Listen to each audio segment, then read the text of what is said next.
पुढच्या बातम्यांकडे वळूयात।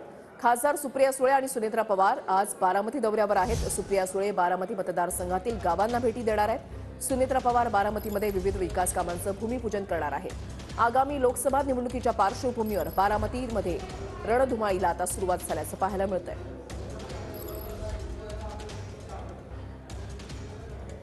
तर सुप्रिया सुळे या गाव भेटी देणार आहेत, तर दुसरीकडे सुनेत्रा पवार या विविध विकास कामांचं उद्घाटन जे आहे ते त्यांच्या हस्ते होणार आहे।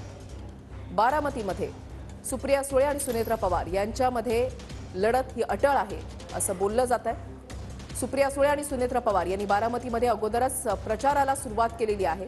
आपण कोणकोणती विकास कामं केलेली आहेत त्याचा रथाच्या माध्यमातून सुप्रिया सुळे आणि सुनेत्रा पवार या दोघींकडून सुद्धा प्रचाराला सुरुवात झालेली आहे। सुप्रिया सुळे बारामतीमधल्या गावांना भेटी देणार आहेत, तर सुनेत्रा पवार बारामतीमध्ये विकास कामांचं भूमिपूजन करणार आहेत। त्या ठिकाणी पोहोचलेले आहेत। ही थेट दृश्य आपण पाहताय।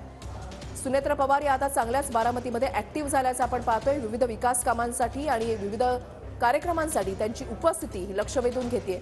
नणंद भावजाच्या बारामती दौऱ्याचे हे अपडेट्स जे आहेत ते आपण TV9 मराठीवर पाहताय।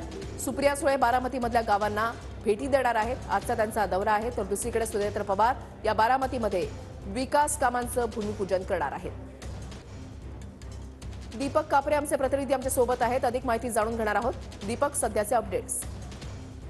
रोशाली, उपमुख्यमंत्री अजित पवार यांच्या चुलत पत्नी सुनेत्रा पवार गेल्या 2 दिवसापासून बारामती दौऱ्यावर आहे।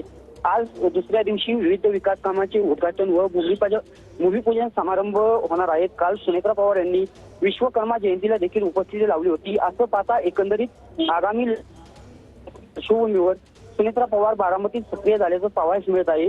बारामतीतील सूर्यनदी येथे सुनेत्रा पवारांच्या हस्ते आज रस्त्यांच्या कामाचा भूमिपूजन सोहळा देखील थोड्याच वेळात पार पडला आहे।